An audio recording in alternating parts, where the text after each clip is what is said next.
இப்போது நீங்கள் குளிக்க வேண்டியதில்லை மிஸ் சாலி. உங்கள் அமனின் மனம் இன்னும் நிரம்பவில்லை. என் மனம் நிரம்பும் வரை நீங்கள் இங்கிருந்து எழுந்திருக்க மாட்டீர்கள். அவனது குரலில் உரிமை மற்றும் ஒரு வினோதமான வெறி நிறைந்திருந்தது. அது ஷாலிக்குள் ஒரு குளிர்ச்சியை உருவாக்கியது. அமன் மீண்டும் அவளது கழுத்தில் குனிந்து தனது வெறியை காட்டத் தொடங்கினான்.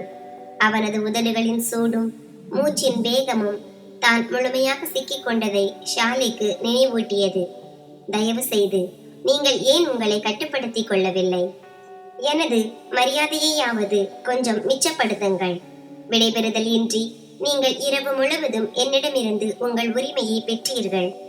இப்போதாவது என்னை விடுங்கள். நேரத்தை பாருங்கள், விடிந்து கொண்டிருக்கிறது.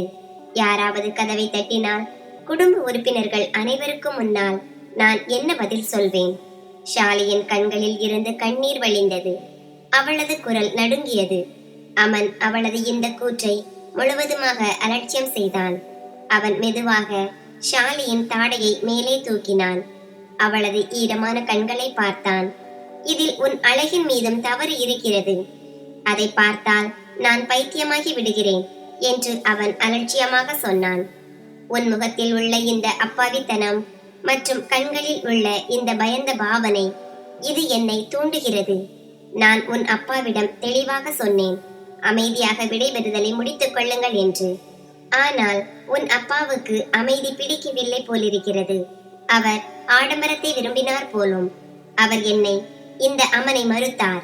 ஷாலி, என்னை யார் தடுக்க முடியும்? நீ வீட்டில் என்ன விளக்கம் கொடுக்கிறாய்? என்ன விளக்கம் கொடுக்கவில்லை என்பது உன் பிரச்சனை. அவன் தன் உணர்ச்சிகளை அடக்க தெரியாதவன். நீ என்னுடையவள், வெறும் என்னுடையவள். உன் இருப்பின் மீது அவனுக்கு மட்டுமே உரிமை உண்டு. அந்த உரிமையை நான் நேற்றிரவு அடைந்து விட்டேன். இப்படி சொல்லிக்கொண்டே அவன் கட்டுப்பாட்டை இழந்து ஷாலியின் அழுகை சத்தத்தை தன் உதடுகளால் அமுக்கினான். அவன் மனதில் ஒரே ஒரு விஷயம்தான் இருந்தது, பழி வாங்குதல். ஷாலி அவனை தடுக்க விரும்பினாள். தனது பலவீனமான கைகளை அவன் மார்பில் வைத்தாள். ஆனால் அவன் அவளது கைகளின் விரல்களை தனது விரல்களால் இறுக்கி அவளை முற்றிலும் நிர்கதியாக்கி தன் இஷ்டப்படி நடக்கத் தொடங்கினான். அவள் முற்றிலும் சோர்வடைந்திருந்தாள். ஆனால் அவனின் வெறி குறையவில்லை. அறையின் காற்று கனமாகி இருந்தது. மூச்சு விடுதல் மற்றும் அழுகையின் சத்தங்கள் மட்டுமே இருந்தன. அவன் எதற்காக பழி வாங்குகிறான் என்று அவளுக்கு தெரியவில்லை. ஆனால் அவனது இந்த தீவிரம் பயங்கரமாக இருந்தது. இரவு முழுவதும் அவன் 3 முறை அவளிடமிருந்து தன் உரிமையை பெற்றான். அவனும் வியர்வையில் நனைந்திருந்தான். மூச்சு திணறல் ஏற்பட்டது. அழுது அழுது ஷாலியின் கண்ணீர் வற்றி போயிருந்தது. அவளது கண்கள் வீங்கியிருந்தன. அவளது இருப்பு வலி தவிர வேறு எதையும் உணரவில்லை.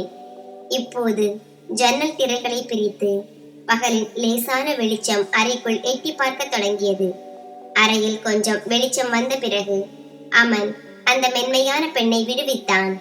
அவளது உதடுகளுக்கு சுதந்திரம் கிடைத்தது.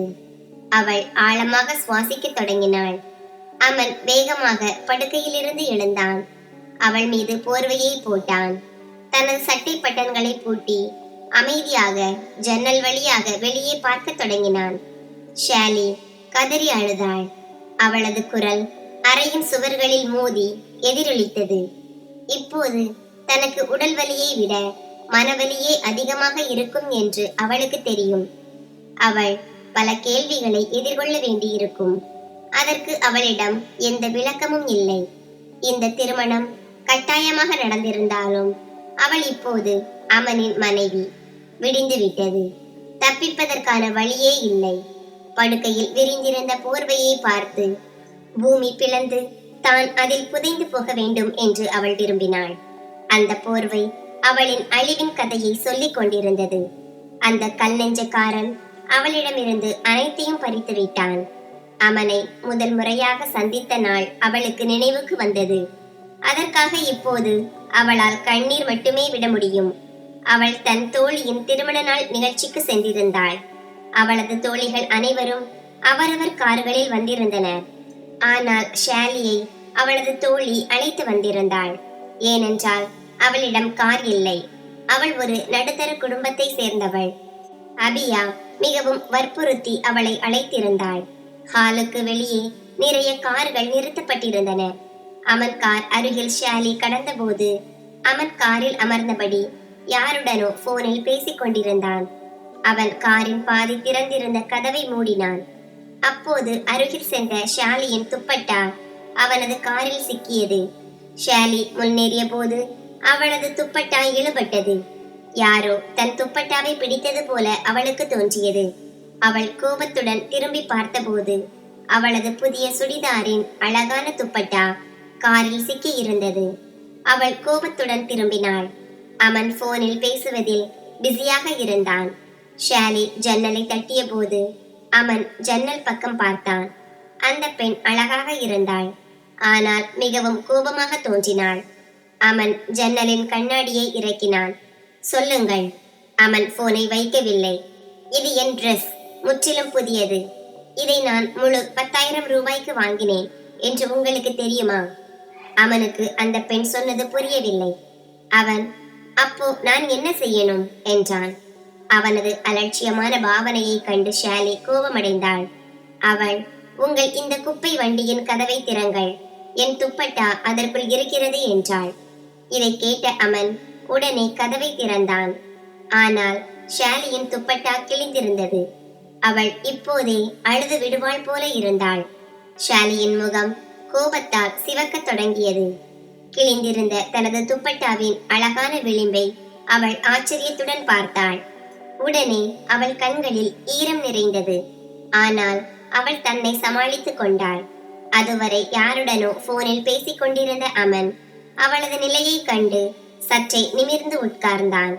முதல் முறையாக அவளை உற்று பார்ப்பது போல.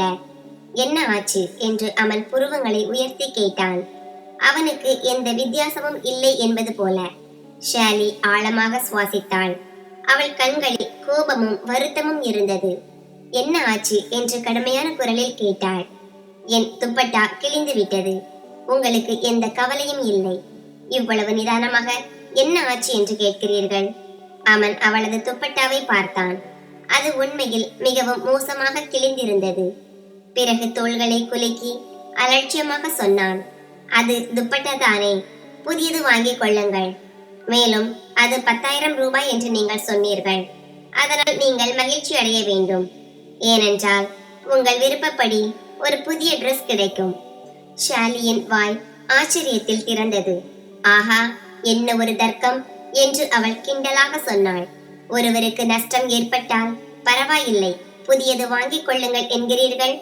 உங்களை போன்றவர்களுக்கு இது ஒன்றுமில்லை. ஆனால் எனக்கு இது ஒரு பெரிய விஷயம். அமன் அவளை தலை முதல் கால் வரை பார்த்தான். அவள் கண்களில் மறைந்திருந்த கசப்பை கவனித்தான். அவள் உண்மையில் ஒரு பணக்கார குடும்பத்தை சேர்ந்தவள் இல்லை. இல்லை என்றால் இந்த விஷயத்தை இவ்வளவு மனதளவில் எடுத்துக்கொள்ள மாட்டாள். சரி, இப்போது இவ்வளவு உணர்ச்சி வசப்பட தேவையில்லை. அவன் காரில் இருந்து வெளியே வந்து கதவை மூடிவிட்டு கைகளை பாக்கெட்டில் போட்டபடி சாதாரணமாக நின்றான். சரி, இந்த பிரச்சனைக்கு என்ன தீர்வு என்று சொல்லுங்கள். அவன் உதடுகளில் லேசான புன்னகை இருந்தது.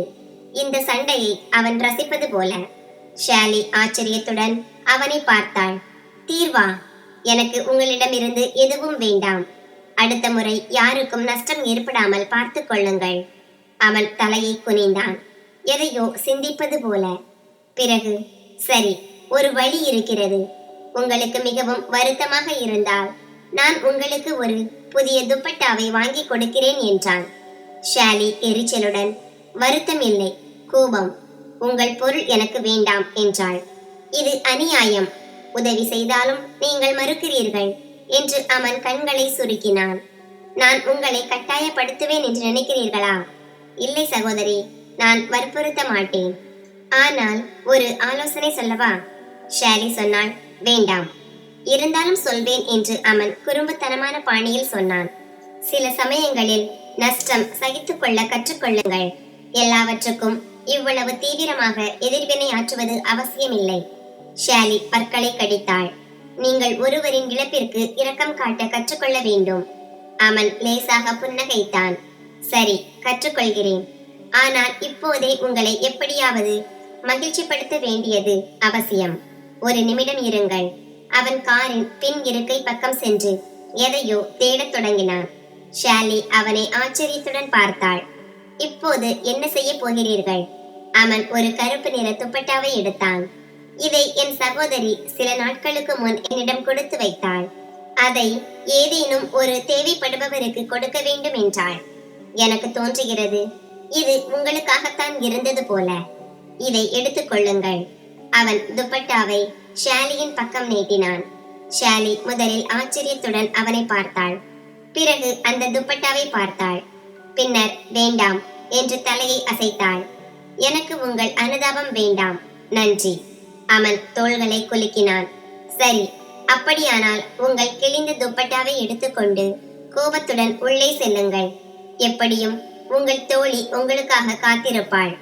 பிறகு அவன் தன் காரில் அமர்ந்து நிதானமாக கேட்டான். ஆனால் ஒன்று சொல்லுங்கள், கோபம் அதிக விலை உயர்ந்ததா அல்லது துப்பட்டாவா? ஷாலி அவனை தீவிரமான கண்களால் முறைத்தாள். பிறகு காலை தரையில் ஓங்கி உதைத்துவிட்டு உள்ளே சென்றாள். அவனின் உதடுகளில் புன்னகை இருந்தது. அவன் மனதிற்குள் சுவாரஸ்யமான பெண் என்று நினைத்து கொண்டான். இதை கூறிவிட்டு அவன் மீண்டும் தன் நண்பருக்கு தொலைபேசியில் அழைத்தான். ஆம் ஆசிர், நீ சொன்ன முகவரிக்கு வந்துவிட்டேன். ஆனால் இங்கே ஒரே வரிசையில் பல ஹால்கள் இருக்கின்றன. நாம் எங்கு போக வேண்டும்? அவன் அவனிடம் எல்லா ஹால்களின் பெயர்களையும் சொல்லிக் கொண்டிருந்தான். அப்போது ஒரு ஹாலில் இருந்து கலகலப்பான சிரிப்பு சத்தம் கேட்டது. எதிரே அந்த பெண் தன் மற்ற தோழிகளுடன் நின்று பேசிக் கொண்டிருந்தாள். சத்தமாக சிரித்துக் கொண்டிருந்தாள். அவன் ஹாலின் பெயரை படித்தான். அவன் அந்த ஹாலுக்கு தான் போக வேண்டியிருந்தது. இருப்பினும் ஊர்வலம் இன்னும் வரவில்லை. அவன் தன் நண்பனின் ஊர்வலத்துடன் தான் ஹாலுக்குள் நுழைய வேண்டியிருந்தது. அவன் மிகவும் ஆர்வத்துடன் ஷாலியை பார்த்து கொண்டிருந்தான். அவள் மிகவும் அழகாக இருந்தாள். அதையும் விட முக்கியமாக அவள் மிகவும் சுவாரஸ்யமாக பேசினாள். அவன் இன்னும் அவளை பார்த்து கொண்டிருந்த போது ஒரு பெண் அவளிடம், ஏய் ஷாலி, இந்த துப்பட்டா எப்படி கிழிந்தது என்று கேட்டாள். ஷாலி முகம் சுளித்து, ஒரு பைத்தியக்காரனின் காரில் சிக்கிக் கொண்டது. முதலில் அவன் என் துப்பட்டாவை கிழித்து விட்டான். அதற்கு மேல் இது ஒரு பெரிய விஷயமே இல்லை, புதியது வாங்கிக் கொள்ளுங்கள் என்கிறான் என்று சொன்னாள். ஷாலியின் பேச்சை கேட்டு அவன் அங்கேயே நின்று சிரித்துக் கொண்டிருந்தான். ஆனால் ஷாலியின் கண் அவன் மீது படவில்லை. அதே நேரத்தில் மாப்பிள்ளை மற்றும் மற்ற ஊர்வலத்தினரின் கார்கள் ஹாலுக்கு வெளியே வந்து நிற்கத் தொடங்கின. அவனும் விரைவாக தன் நண்பனின் கார் அருகே சென்றான். ஆசிர் காரில் இருந்து இறங்கியதும் அவனை கட்டி அணைத்தான்.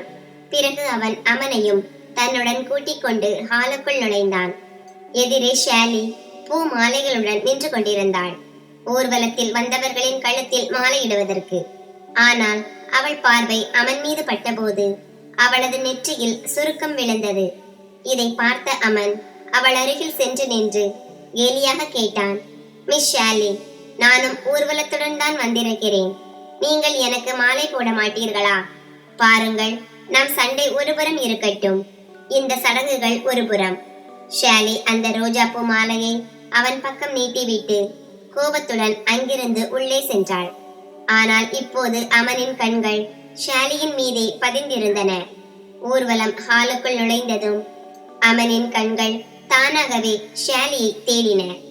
அவள் தன் தோழிகளுடன் நின்று சிரித்து சிரித்து பேசிக் கொண்டிருந்தாள். அவளது கலகலப்பான சிரிப்பு சத்தம் அவனுக்கு மிகவும் பிடித்திருந்தது.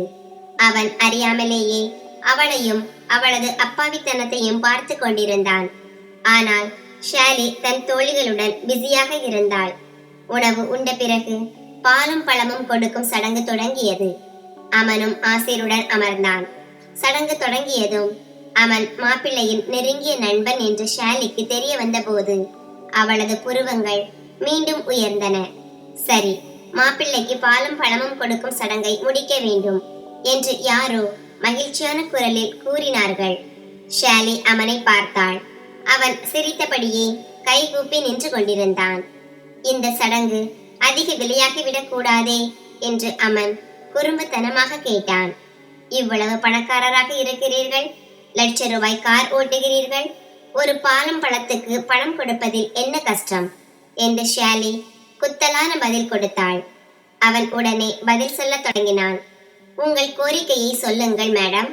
இதில் ஷாலி தாமதிக்காமல் 1,00,000 என்றாள். இதை கேட்ட அமன் ஆச்சரியத்துடன், ஓ, இவ்வளவு பணம் என்றான். ஷாலி நம்பிக்கையுடன், ஆமாம், இந்த காலத்தில் இதுதான் விலை என்றாள்.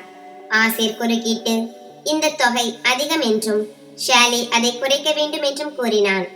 அதற்கு ஷாலி லேசான புன்னகையுடன் 100 மட்டும் தள்ளுபடி கொடுக்க முடியும் என்றாள்.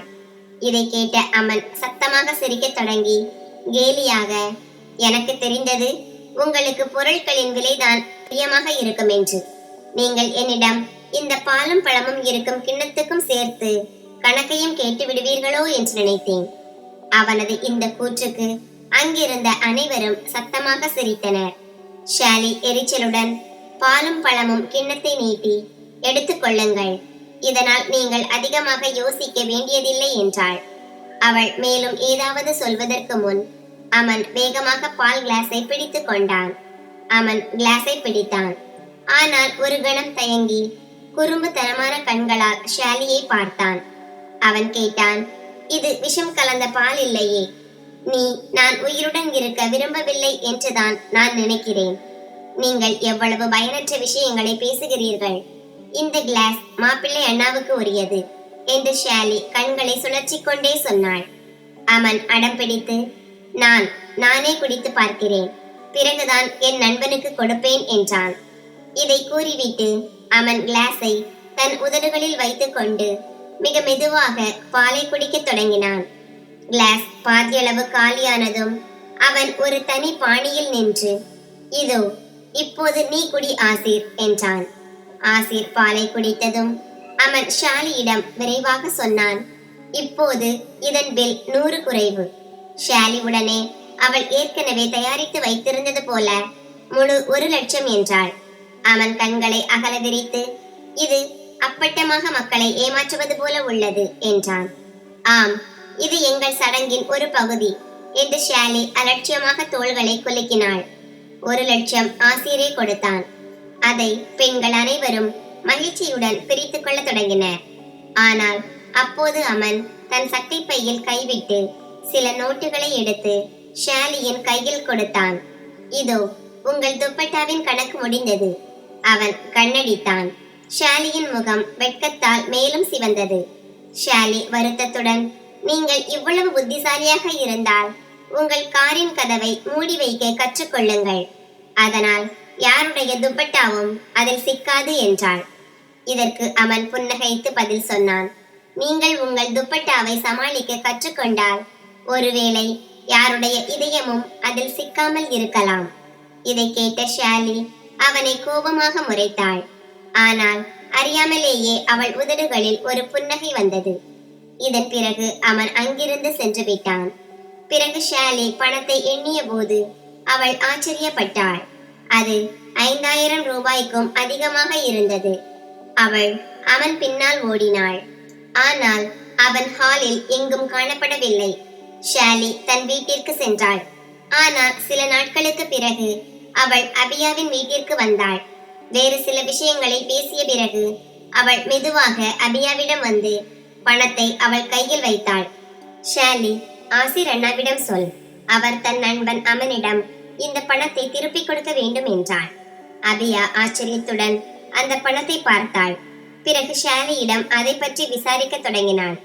ஷாலி அவளிடம் முழு கதையையும் சொன்னாள். பிறகு, எனக்கு புரியவில்லை, ஆசிர் அண்ணாவின் அந்த நண்பன் என்னை ஏழையாக நினைக்கிறானா? அதனால்தான் எனக்கு இவ்வளவு பணத்தை கொடுத்துவிட்டு சென்றானா? அவன் தன்னை மிகவும் இரக்கமுள்ளவனாகவும் பணக்காரனாகவும் நினைக்கிறான் போலிருக்கிறது என்றாள். அபியா பணத்தை பிடித்துக்கொண்டே ஷாலியின் பேச்சை கவனித்தாள். பிறகு சிரித்துக் கொண்டே கேட்டாள், ஏன் அவன் இவ்வளவு பணக்காரன் என்று நீ ஏன் நினைக்கிறாய்? அவள் மேலும், அவன் ஆசிரின் நண்பன்தான். ஆனால் அவன் தன்னை ஒரு பெரிய மனிதனாக நினைக்கவில்லை. ஆம், அவன் ஒரு நல்ல தொழிலதிபர் தான். ஷாலியின் கண்களில் ஒரு பிரகாசம் வந்தது. அவள் கேட்டாள், இதற்கு என்ன அர்த்தம்? அவன் ஒரு அநாகரிகமான மற்றும் அகந்தை பிடித்த மனிதனாக தெரிகிறான். அபியா பதிலளித்தாள், ஆம், ஆனாலும் அவன் பேசும்போது ஏதோ ஒரு சிறப்பு இருக்கத்தான் செய்கிறது. அல்லது நீ இப்படி புரிந்து கொள், ஒருவரிடம் பணம் வரும்போது மக்களிடம் கொஞ்சம் கர்வமும் வந்துவிடுகிறது. அபியா ஷாலியை கிண்டல் செய்து இதை கூறினாள். ஷாலி அவள் சொன்னதை கவனிக்காமல் மீண்டும் வலியுறுத்தி, இருந்தாலும் நீ இந்த பணத்தை அவரிடம் திருப்பி கொடுத்து விடு. இல்லையென்றால் நான் அவர்களின் பணத்திற்கு ஆசைப்பட்டேன் என்று அவர்கள் சொல்வார்கள். மறுபுறம் அவனுக்கு ஆசிரியரின் மூலம் அவனது முழு தொகையும் திரும்ப கிடைத்த போது அவன் ஆச்சரியப்பட்டான். ஆசிர் சிரித்துக் கொண்டே, ஒரு துப்பட்டாவின் விலை இவ்வளவு இல்லை அமன் என்றான். அவன் புன்னகையுடன் பார்வையை திருப்பினான். நீ இந்த பணத்தை ஷாலியிடம் திருப்பி கொடுத்து அவளிடம் கணக்கு பார்க்க வேண்டுமானால் நேரடியாக என்னிடம் பேசச் சொல். என் மொபைல் நம்பரையும் அவளிடம் கொடுத்து விடு. அவனுக்கு உடனே ஒரு குறும்புத்தனமான யோசனை வந்தது. ஷாலியை போல கர்வமும் தன்மானமும் உள்ள பெண்ணுடன் பழகுவது ஒரு தனி மகிழ்ச்சி அளிக்கும் என்பதை அவன் அறிந்திருந்தான். ஆசிர் அவனை உளவு பார்க்கும் கண்களுடன் பார்த்தான். அந்த பெண் மீது உனக்கு ஆர்வம் இருப்பதாக எனக்கு ஏன் தோன்றுகிறது? அவன் சிரித்துக் கொண்டே, ஆம், இருக்கலாம். சரி, நீ இந்த பணத்தை அவரிடம் திருப்பி கொடுத்து விட்டு என் மொபைல் நம்பரையும் கொடுத்து விடு என்றான். ஆசிர் அந்த பணத்தையும் அவனின் நம்பரையும் அபியாவிடம் கொடுத்தான். இது ஷாலிக்கு தெரிந்தபோது அவள் கோபமாக, அவர் நரகத்திற்கு போகட்டும், நான் அவரிடம் பேச விரும்பவில்லை என்றாள். அபியா, இந்த பணத்தை நான் என்ன செய்ய வேண்டும் என்று கேட்டாள். ஷாலி அலட்சியமாக, நீ வைத்துக்கொள் என்றாள். 2-3 நாட்கள் காத்திருந்தும் அவனுக்கு ஷாலியிடம் இருந்து அழைப்பு வரவில்லை. அதனால் அவன் அபியாவிடம் ஷாலியின் நம்பரை பெற்று தானே அவளை அழைத்தான். அவள் அழைப்பை எடுத்தாள். முற்றிலும் அலட்சியமாக, யார் பேசுவது என்றாள். ஷாலி தன் பாணியில் சொன்னாள். நான் உங்கள் கடனாளி என்று அவன் தன் புன்னகையை அடக்கிக் கொண்டு சொன்னான். என்ன, நீங்கள் யார்? அட, உங்கள் கிழிந்த துப்பட்டா என் குப்பை வண்டியில் சிக்கியது இல்லையா? நினைவிருக்கிறதா மிஸ் ஷாலி? நினைவிருக்கிறதா மிஸ்? அவனின் இந்த வார்த்தைகளால் அவள் எரிச்சலடைந்தாள். அவள், நான் உங்கள் எல்லா பணத்தையும் உங்களுக்கு திருப்பி கொடுத்து விட்டேன். இப்போது எனக்கும் உங்களுக்கும் உள்ள எல்லா கணக்குகளும் முடிந்து விட்டது என்று ஷாலி சலிப்புடன் பதிலளித்தாள். எப்படி கணக்கு முடிந்தது? இப்போது கணக்கு எங்கே முடிந்தது? பாருங்கள், நீங்கள் நேரடியாக என்னுடன் பேசுங்கள். இந்த ஒளிந்து விளையாடுவது எனக்கு பிடிக்கவில்லை மிஸ் தில்ருபா என்று அவன் தன் குரலில் ஒரு கவர்ச்சியை சேர்த்தான். அவள் கவனத்தை ஈர்க்க முழு முயற்சி செய்வது போல, பாருங்கள் மிஸ்டர் ஏபிசி, நீங்கள் யாராக இருந்தாலும் என் பெயர் ஷாலி, தில்ருபா இல்லை. இரண்டாவதாக, எனக்கு உங்களிடமிருந்து பணம் வேண்டாம் என்று ஷாலி கசப்பான குரலில் சொன்னாள். முதலில் மிஸ் தில்ருபா, என் பெயர் மிஸ்டர் ஏபிசி இல்லை, அமன். இரண்டாவதாக, உங்களை தில்ருபா என்று கூப்பிட எனக்கு பிடிக்கும். மூன்றாவதாக, நான் ஏன் உங்களுக்கு நன்றி சொல்ல வேண்டும்? நான் ஒன்றும் ஏழை இல்லை. ஒரு துப்பட்டாவின் விலையை கொடுக்க முடியாத அளவிற்கு நான் யாருக்கும் கடன் வைக்க மாட்டேன். அதனால்தான் நீங்கள் என்னிடமிருந்து உங்கள் துப்பட்டாவுக்கான பணத்தை நீங்கள் பெற்றுக்கொள்ளவில்லை என்றால் நான் உங்களை துரத்துவதை நிறுத்த மாட்டேன். அவனின் பிடிவாதமான பேச்சை கேட்டு அவள் எரிச்சலடைந்தாள். நீங்கள் ஒரு வித்தியாசமான மனிதர். பணம் வேண்டாம் என்று நான் உங்களிடம் சொல்லிவிட்டேன். இல்லை, ஆனால் நான் கொடுப்பேன். நான் ஏன் கடனாக வைக்க வேண்டும் என்று அவன் அடம் பிடித்தான். சரி, இப்படி செய்யுங்கள். இந்த நம்பரில் எனது யூபிஐ கணக்கு உள்ளது. அதில் வெறும் 2000 ரூபாயை மட்டும் போட்டு விடுங்கள். ஷாலி அவனிடம் இருந்து விடுபட விரும்பினாள். அட, எப்படி வெறும் 2000 ரூபாய் போட முடியும்? உங்கள் டிரெஸ் மிகவும் விலை மதிப்பற்றது, முழு 10,000 ரூபாய். பிறகு அதன் மிகவும் விலை மதிப்பற்ற துப்பட்டா, அது என் காரில் வந்து கிழிந்தது. அபராதம் அதிகமாக இருக்க வேண்டும். இவ்வளவு பெரிய கணக்கு வழக்குகள் இப்படியெல்லாம் முடிந்து விடாது. இவற்றிற்கு சந்திக்க வேண்டும் மிஸ் தில்ருபா. ஹோட்டல் லீலா எப்படி இருக்கும்? அங்கு சந்திப்போம். அவன் சென்னையில் உள்ள மிகவும் விலை உயர்ந்த ஹோட்டலின் பெயரை குறிப்பிட்டான். அதை கேட்டதும் ஷாலியின் கண்கள் உண்மையிலேயே அதிர்ச்சி அடைந்தன. பாருங்கள் மிஸ்டர், என்னுடன் அதிகமாக சுலபமாக பழக முயற்சிக்காதீர்கள். உங்களை போன்ற பையன்களை பற்றி எனக்கு நன்றாக தெரியும். பெண்களுடன் நட்பு கொள்ள இது மிகவும் பழமையான வழி என்று ஷாலி தற்காப்புடன் சொன்னாள். அப்படியானால் மிஸ் தில்ருபா, புதிய வழி எது? தயவு செய்து சொல்லுங்கள். அமனுக்கு அவளிடம் பேசுவது மிகவும் வேடிக்கையாக இருந்தது. ஏனென்றால் அவள் சாதாரண பெண்களை விட மிகவும் வித்தியாசமாக இருந்தாள். நான் உங்களை சந்திக்க வரமாட்டேன். நான் அத்தகைய பெண் அல்ல. இனிமேல் எனக்கு நீங்கள் போன் செய்ய முயற்சித்தால் நான் உங்கள் நம்பரை பிளாக் லிஸ்டில் போட்டு விடுவேன். புரிகிறதா என்று சொல்லிவிட்டு ஷாலி உடனே போனை துண்டித்தாள். போன் துண்டிக்கப்பட்டதும் அவன் சிரிக்கத் தொடங்கினான். நீ என்னை பிளாக் லிஸ்டில் போடுவாயா? அப்படியானால் நான் உன்னை என்றென்றும் சிறைபிடித்து விடுவேன். நீ ஒருபோதும் என்னை பிளாக் லிஸ்டில் போட முடியாது. முதலில் அமன் தான் ஷாலியை விரும்புவதாகவும் அவளது வீட்டிற்கு திருமண பேச்சு அனுப்ப விரும்புவதாகவும் ஆசிரிடம் பேசினான். அபியாவும் ஆசிரும் அப்போது டீ அருந்தி கொண்டிருந்தனர். இதை கேட்டதும் அபியா சற்று குழப்பமடைந்தாள். அவள், அமன் அண்ணா, அவள் ஒரு நடுத்தர வர்க்க பெண் என்றாள். அமன், அதனால் என்ன என்று கேட்டான். அதனால் என்னவென்றால், உங்களுக்கும் அவளுக்கும் உள்ள வர்க்கத்தில் நிறைய வித்தியாசம் உள்ளது. இரண்டாவதாக, அவளது அப்பா சற்று மதப்பற்றுடையவர். அவர் தன் குழந்தைகளுக்கு அதிக சுதந்திரம் கொடுக்கவில்லை. ஷாலி உங்கள் வீட்டில் ஒத்துப்போவாள் என்று நான் நினைக்கவில்லை. மேலும் அவளது அப்பா ஒருபோதும் உங்கள் திருமணத்தை ஏற்க மாட்டார்.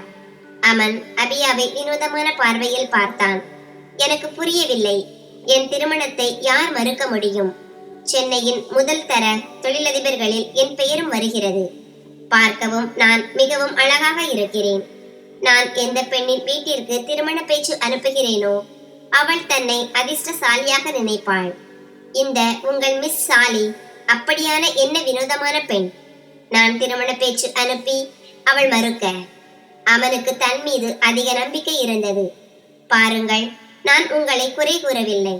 ஆனால் உங்கள் தகுதியில் நீங்கள் எங்கு உங்கள் திருமண பேச்சை அனுப்பினாலும் அது நிச்சயம் ஏற்கப்படும். ஆனால் குடும்பத்தை பொறுத்தவரை அவர்கள் மதத்திற்கு அதிக முக்கியத்துவம் கொடுக்கிறார்கள். அவளது 2 மூத்த சகோதரிகளுக்கும் மத அறிஞர்களுடன் திருமணம் நடந்துள்ளது. எனது திருமணத்திற்கு கூட அவள் பர்தா அணிந்துதான் நீலமின் வீட்டிற்கு வந்திருந்தாள். நீலம் சொன்ன பிறகுதான் அவள் பர்தாவை அவிழ்த்து அவளது வீட்டில் வைத்தாள். நான் அவளிடம், மற்ற தோழிகள் வருவது போல் நீயும் வருவாய். இங்கே உனக்கு யாரும் உறவினர் இல்லை.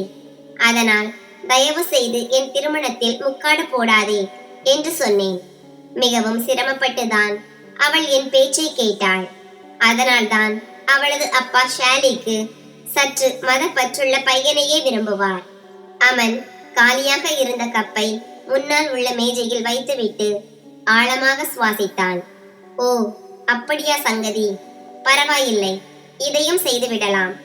அமனுக்கு இது ஒரு உற்சாகமான சவாலாக மட்டுமே இருந்திருக்கலாம். ஆனால் அவனுக்கு தெரியாது இந்த ஆசை அவனுக்கு எவ்வளவு விலை உயர்ந்ததாக இருக்கும் என்று. அவன் தன் வீட்டாரிடம் ஷாலியை பற்றி பேசிய போது முதலில் அவனது அப்பாதான் மறுத்துவிட்டார். அவர் கோபமாக, உனக்கு அறிவு இருக்கிறதா? இவ்வளவு பெரிய தொழிலதிபரின் மகனாகி நீ ஒரு சாதாரண பெண்ணை திருமணம் செய்ய விரும்புகிறாயா? நான் உனக்காக எவ்வளவு பணம் செலவு செய்துள்ளேன். உனக்கு சிறந்த கல்வியை வழங்கினேன். அமெரிக்கா மற்றும் லண்டன் பட்டங்களை பெற்று தந்தேன். இப்போது நான் என் மரியாதையை இவ்வளவு உயர்த்திவிட்டேன். மக்கள் என்னுடன் உறவு கொள்ள துடிக்கிறார்கள். நீ ஒரு சாதாரண பெண்ணை திருமணம் செய்ய பேசுகிறாய். நீ என் ஒரே மகன். ஒரு பெரிய தொழிலதிபரின் மகளாகவும் நமது நிலைக்கு சமமானவளாகவும் இருக்கும் ஒரு மருமகளைத்தான் நான் கொண்டு வருவேன். இரண்டாவது எதிர்ப்பு அவனது அம்மாவிடம் இருந்தது. அவர்கள் தங்கள் சமூக வட்டத்தில் ஒத்துப்போகாத எந்த ஒரு சாதாரண பெண்ணையும் எந்த விலை கொடுத்தும் தங்கள் மருமகளாக ஆக்க மாட்டேன் என்று தெளிவாக கூறிவிட்டனர். ஆனால் அவனும் தன் பிடிவாதத்தில் உறுதியாக இருந்தான். நான் இந்த பெண்ணைத்தான் திருமணம் செய்வேன், எந்த விலை கொடுத்தும் செய்வேன் என்று அவன் சொன்னான். அவனது பெற்றோர் இறுதி முடிவை அறிவித்தனர். நானும் உன் அம்மாவும் ஒருபோதும் திருமண பேச்சிற்காக செல்ல மாட்டோம் என்று சொல்லிவிட்டு இருவரும் எழுந்து தங்கள் அறைக்கு சென்றனர். அவன் இந்த விஷயத்தை ஆசிரியரிடம் சொன்னபோது அவன், உன் அப்பா ஒருபோதும் ஒப்புக்கொள்ள மாட்டார் என்று எனக்கு முன்பே தெரியும். அதனால் அந்த பெண்ணை மறந்துவிடு என்றான். அவன் அவனது கூற்றை மறுத்து, நீ எனக்கு அவளை மறந்துவிடும்படி ஆலோசனை சொல்ல வேண்டும் என்பதற்காக நான் உன்னிடம் ஆலோசனை கேட்கவில்லை. பார், ஷாலியின் வீட்டார்கள் ஒரு நல்ல பையனை விரும்புகிறார்கள் என்றால் சரி, நான் வாடகைக்கு அம்மா அப்பாவை எடுத்துக்கொள்கிறேன். ஒரு சிறிய வீட்டை எடுத்துக்கொள்கிறேன். பிறகு இந்த திருமண பேச்சை நீதான் நடத்த வேண்டும் என்றான். இதை கேட்ட ஆசீர் ஆச்சரியமடைந்தான். அவன், அமன், உன் மனம் சரியாக இருக்கிறதா? நான் இந்த வேலையை ஒருபோதும் செய்ய மாட்டேன் என்றான். நண்பனாக இருப்பதில் ஏதோ ஒரு நன்மை இருக்க வேண்டும் பார். நீ மறுக்க மாட்டாய். எனக்கு அந்த பெண்ணை மிகவும் பிடித்துள்ளது. நான் அவளை இழக்க விரும்பவில்லை. ஆசீர் கேட்டான். பொய் சொல்லி அவளை எப்படி அடைய முடியும்? ஒரு நாள் பொய் வெளிவரும். உண்மை வெளிவரும் போது என்ன செய்வாய்? அமன் அலட்சியமாக, அப்போது பார்த்து கொள்ளலாம். இப்போதைக்கு எனக்கு நீ உதவு என்றான். ஆசீர் மனமில்லாமல் சம்மதித்தான். ஆனால் அபியா இன்னும் அதிகமாக கவலைப்பட்டாள். அமன் ஒரு சாதாரண பகுதியில் ஒரு வீட்டை வாங்கினான். பிறகு பணம் கொடுத்து வாடகைக்கு பெற்றோர்களையும் வாங்கி கொண்டான். இப்போது அவன் ஆசீரிடம் ஷாலியின் வீட்டிற்கு சென்று அவளது அப்பாவிடம் தன்னை பற்றி கூறும்படி சொன்னான். அபியாவும் ஆசீரும் ஷாலியின் வீட்டிற்கு சந்திக்க சென்றனர். ஷாலி டீ மற்றும் பலகாரங்களுக்கு நல்ல ஏற்பாடு செய்திருந்தாள். ஷாலியின் அப்பா ஆசீரை வரவேற்பறையில் தனியாக அமர வைத்து பேசத் தொடங்கினார். அபியா ஷாலியின் அறையில் இருந்தாள். அவள் மிகவும் பதட்டமாக தெரிந்தாள். ஷாலியின் அதே பழைய பேச்சுக்கள், சில சமயங்களில் தோழிகளின் கதைகள், சில சமயங்களில் தன் குடும்ப கதைகள். சந்தர்ப்பம் பார்த்து ஆசீர் ஷாலியின் அப்பாவிடம் பேசத் தொடங்கினான். அவனுக்கு அமன் என்ற ஒரு நண்பன் இருக்கிறான். அவன் நல்லவன், நேர்மையானவன். அவனது வீட்டாரும் மதப்பற்றுள்ளவர்கள். ஷாலி அவனுடன் மிகவும் மகிழ்ச்சியாக இருப்பாள். இதை கூறிய போது ஆசீரின் நெற்றியில் வியர்வை வழிந்தது. ஏனென்றால் அவன் முற்றிலும் பொய் சொல்லிக் கொண்டிருந்தான். ஷாலியின் அப்பா முதலில் சிறிது நேரம் யோசித்துவிட்டு பிறகு சம்மதம் தெரிவித்தார். ஆசீர் இந்த செய்தியை அவனிடம் சொன்னபோது அவன் மிகவும் மகிழ்ச்சி அடைந்தான். ஷாலிக்கு திருமண பேச்சை அனுப்ப வேண்டிய நாளில் அமன் தன் வாடகை பெற்றோர்களை புதிய ஆடைகளை உடுத்தி ஷாலியின் வீட்டிற்கு அனுப்பினான். போலி அப்பா கையில் ஒரு டஸ்பிக் மணிகள் வைத்திருந்தார். போலி அம்மா பர்தா அணிந்து சென்றிருந்தார். அவர்கள் அமனை பற்றி மிகவும் புகழ்ந்தனர். அடுத்த நாள் ஷாலியின் பெற்றோர் அமனை பார்க்க சென்றனர். அவன் சாதாரண உடையில் இருந்தான். தலையில் தொப்பி இருந்தது. லேசான தாடி வைத்திருந்தான். முதல் பார்வையில் அவன் உண்மையிலேயே ஒரு நேர்மையான மற்றும் மதப்பற்றுள்ள பையனாக தெரிந்தான். இருவருக்கும் திருமணம் நிச்சயிக்கப்பட்டது. அன்று அவனின் மகிழ்ச்சிக்கு அளவே இல்லை. உண்மை வெளிவரும் போது என்னவாகும் என்று அவன் நினைக்கவே இல்லை. அவன் இவ்வளவு மகிழ்ச்சியாக இருந்தான். சீக்கிரம் ஷாலியை அடைந்து விடுவான் என்று. ஆனால் அவனது வாடகை பெற்றோர் திருமணத்தை பற்றி பேசிய போது ஷாலியின் அப்பா அவர்கள் இப்போது ஒருவரிடம் திருமணம் செய்ய மாட்டார்கள், மாறாக ஒருவரிடம் அந்த உறவை சோதிப்பார்கள் என்று கூறினார். இதை கேட்ட அமனின் வாடகை அம்மா, நீங்கள் இருவருக்கும் திருமணம் செய்து வையுங்கள். ஏனென்றால் நான் நோய்வாய்ப்பட்டிருக்கிறேன். நீங்கள் உங்கள் விருப்பப்படி விடைபெறுதலை பிறகு செய்து கொள்ளுங்கள். நான் குறைந்தபட்சம் என் மகனின் திருமணத்தை என் கண்களால் பார்க்க முடியும் என்றார். இதை கூறி அவர் அழுதார். பிறகு போலி அப்பாவும், என் மனைவிக்கு புற்றுநோய், சீக்கிரம் மகனின் திருமணத்தை பார்க்க வேண்டும் என்பதே அவளது விருப்பம் என்று கூறினார். ஷாலியின் அப்பாவும் சற்று உணர்ச்சி வசப்பட்டார். அதனால் அவர் திருமணத்திற்கு சம்மதம் தெரிவித்தார். அடுத்த வாரமே அவர்களுக்கு திருமணம் நடந்தது. அவன் முழு உலகையும் வென்றது போல மிகவும் மகிழ்ச்சியாக இருந்தான். ஆனால் ஆசீர் மிகவும் கவலைப்பட்டான். உண்மை வெளிவரும் போது என்ன நடக்கப் போகிறது என்ற பயம் அவனுக்கு இருந்தது. ஷாலி இதுவரை அவனை பார்க்கவில்லை. அவனது பெயரும் அவளுக்கு தெரியாது. அவளது அப்பா விரும்பும் இடத்தில்தான் திருமணம் நடக்கும் என்று அவளுக்கு ஆரம்பத்திலிருந்தே தெரியும். அதனால் திருமணம் நடந்தது. அவனின் இதயம் இப்போது தவிக்கத் தொடங்கியது. ஷாலியுடன் போனில் நீண்ட நேரம் பேச வேண்டும் என்றும் அவளிடம் தன் காதலை வெளிப்படுத்த வேண்டும் என்றும் அவன் விரும்பினான். அவனுக்கு இரவு முழுவதும் தூக்கம் வரவில்லை. அவன் இதயத்தில் அமைதி இல்லை. அவன் முன்பு பேசிய அதே நம்பரில் இருந்து மீண்டும் ஷாலிக்கு அழைத்தான். அவனது இதயம் வேகமாக துடித்தது. ஷாலி அந்த நம்பரை மறந்திருக்கலாம். அவள் அதே அலட்சியத்துடன் போனை எடுத்தாள். யார் யார் பேசுகிறீர்கள்? அவள் 2-3 முறை ஹலோ என்று சொல்லியும் எதிர்பக்கம் எந்த குரலும் கேட்காததால் அவள் சற்று எரிச்சலடைந்தாள். நான் பேசுகிறேன், நான் தான் உனக்கு எல்லாம் என்றான் அவன். ஷாலி சற்று பயந்தாள். எனக்கு புரியவில்லை, நீங்கள் யார்? உங்களுக்கு எல்லாம் யார்? எனக்கு சொல்லுங்கள் என்று ஷாலி கேட்டாள். ஷாலி சமாளிக்கும் விதமாக யாரும் இல்லை என்றாள். யார் அவர்? அவரது பெயரும் நினைவும் இப்போது உங்கள் இதயத்தை துடிக்க வைக்கிறது என்றான் அவன். இதை கேட்ட ஷாலி சற்று குழப்பமடைந்தாள். அவள் யாரும் இதுவரை பிறக்கவில்லை, யாருடைய பெயரும் நினைவும் ஷாலியின் இதயத்தை துடிக்க வைக்கவில்லை என்றாள். திருமணத்தின் போது அவள் அவனை பார்த்ததில்லை. திருமணத்தை பற்றி அவளது மனதில் அத்தகைய ஆசையும் இல்லை. அவள் சற்று அலட்சியமான ரகத்தை சேர்ந்த பெண். அவன் அப்படி இருக்க முடியாது என்றான். அவள் பெண்களை தொந்தரவு செய்ய இந்த வழிகள் மிகவும் பழையவை, இனிமேல் எனக்கு போன் செய்யாதீர்கள் என்றாள். நான் அமன் பேசுகிறேன், உங்கள் கணவன் என்றான். இதை கேட்டதும் ஷாலியின் கையில் இருந்த மொபைல் கீழே விழாமல் தப்பியது. முதல் முறையாக அவளது இதயம் வேகமாக துடித்தது. அவன் அவளுக்கு போன் செய்யக்கூடும் என்று அவள் எதிர்பார்க்கவில்லை. இந்த நம்பரில் இருந்து இதற்கு முன்பே அமனுடன் பேசியதை அவள் மறந்துவிட்டாள். ஏனென்றால் இந்த சம்பவம் நடந்து 2-3 மாதங்கள் ஆகிவிட்டன. இந்த நம்பரில் இருந்து முதல் முறைதான் அழைப்பு வந்ததாக அவள் நினைத்தாள். முதல் முறையாக அவள் தயங்கி நீங்கள் என்று கேட்டாள். அதற்கு அவன் ஆம், நான் தான்.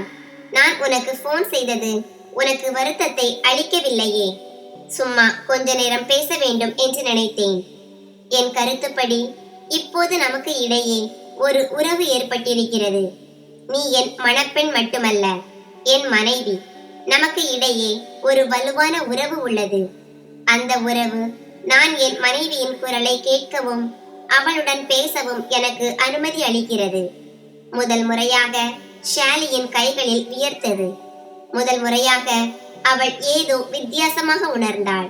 அவள் உடனே தன் அறை கதவை சாத்தினாள். அவள் மிகவும் மெதுவான குரலில் உங்களுக்கு அப்பா சொல்லவில்லையா என்று கேட்டாள். அமன் என்ன சொல்லவில்லை என்று கேட்டான். அவள் என் அப்பா இந்த விஷயங்களை விரும்புவதில்லை என்றாள். அமன் யார் அவரிடம் சொல்வார்? நான் சொல்ல மாட்டேன், நீ சொல்வாயா ஷாலி? இது எனக்கு மிக அநியாயம். ஒன்று, உன் அப்பா 1 வருடம் என்று சொல்லி என்னை ஒரு கடுமையான சோதனையில் ஆழ்த்திவிட்டார். அதற்கு மேல் நீயும் என் மீது இத்தகைய கட்டுப்பாடுகளை விதித்தால் எனக்கு மிகவும் கடினமாக இருக்கும். என் உறவு என்னை மீண்டும் மீண்டும் தொந்தரவு செய்கிறது. நான் உன் குரலை கேட்கவும் உன்னுடன் பேசவும் மட்டுமே விரும்புகிறேன். தயவு செய்து மறுக்காதே என்றான். ஷாலி முதலில் உடனே போனை அணைத்தாள். பிறகு தன் நெஞ்சில் கை வைத்து வேகமாக துடிக்கும் இதயத்தை அமைதிப்படுத்த முயன்றாள். ஆனால் இப்போது இந்த நம்பரில் இருந்து அவளுக்கு அடிக்கடி போன் வர தொடங்கியது. சில சமயங்களில் அவள் மறுத்தாள், சில சமயங்களில் சிறிது நேரம் பேசவும் செய்தாள். ஆனால் அவள் கவலைப்பட்டாள். மெதுவாக அவனின் பேச்சில் அவளுக்கு ஆர்வம் ஏற்பட்டது. எப்படி இருந்தாலும் அவன் தன் கணவன் என்று அவளுக்கு தெரியும். அவன் இதுவரை மிகவும் கண்ணியமாகத்தான் அவளுடன் பேசிக் கொண்டிருந்தான். கிட்டத்தட்ட 3 மாதங்கள் கடந்து விட்டன. இந்த 3 மாதங்களில் ஷாலியின் இதயத்தில் அவனுக்காக அன்பு வளர்ந்திருந்தது. ஒருமுறை அவன் நீ என்னை பார்த்திருக்கிறாயா என்று கேட்டான். அவள் இல்லை, நான் உங்களை பார்க்கவில்லை, பார்க்க வேண்டிய அவசியமும் இல்லை என்று நினைக்கிறேன். அப்பா பார்த்திருக்கிறாரே என்றாள். அவன் நான் நீ நினைப்பது போல் பார்ப்பதற்கு அழகாக இல்லாவிட்டால் என்ன செய்வாய் என்று கேட்டான். அவள் எங்களிடம் அப்படி இருக்காது. எங்கள் பெற்றோர் யாருடன் எங்கள் திருமணத்தை நிச்சயிக்கிறார்களோ அவரை நாங்கள் விரும்புவோம் என்று எங்களுக்கு தெரியும். மேலும் நீங்களே சொன்னீர்கள் திருமண உறவில் நிறைய சக்தி உள்ளது என்றாள். அவன் நான் பார்ப்பதற்கு பருமனாக, கருப்பாக அல்லது அசிங்கமான அம்சங்களுடன் இருந்தால் என்ன செய்வாய் என்று கேட்டான். இதை கேட்டு ஷாலி சிரிக்கத் தொடங்கினாள். அவள், என் அப்பாவுக்கு எனக்காக அப்படிப்பட்ட ஒரு பையனைத்தான் பிடித்திருந்தால் நிச்சயமாக உங்களிடம் ஏதோ ஒரு சிறப்பான விஷயம் இருக்கும் என்றாள். ஷாலியின் பேச்சை கேட்டு அவன் மிகவும் ஆச்சரியப்பட்டான். தன் சொந்த விருப்பம் எதுவும் இல்லாத ஒரு பெண்ணை அவன் இதுவரை பார்த்ததில்லை. அமன், இப்போதும் உன் இதயம் விரும்பவில்லையா? கடந்த 3 மாதங்களாக நான் உன்னுடன் பேசிக் கொண்டிருக்கிறேன். ஒரு முறையாவது என்னை பார்க்க வேண்டும் என்று தோன்றவில்லையா என்றான். இதை கேட்டு அவள் பதட்டமடைந்தாள். ஆம், ஒரு முறை அவன் எப்படி இருக்கிறான் என்று பார்க்க வேண்டும் என்ற ஆசை அவள் மனதில் வரத் தொடங்கியது. நான் அப்படி நினைக்கவில்லை.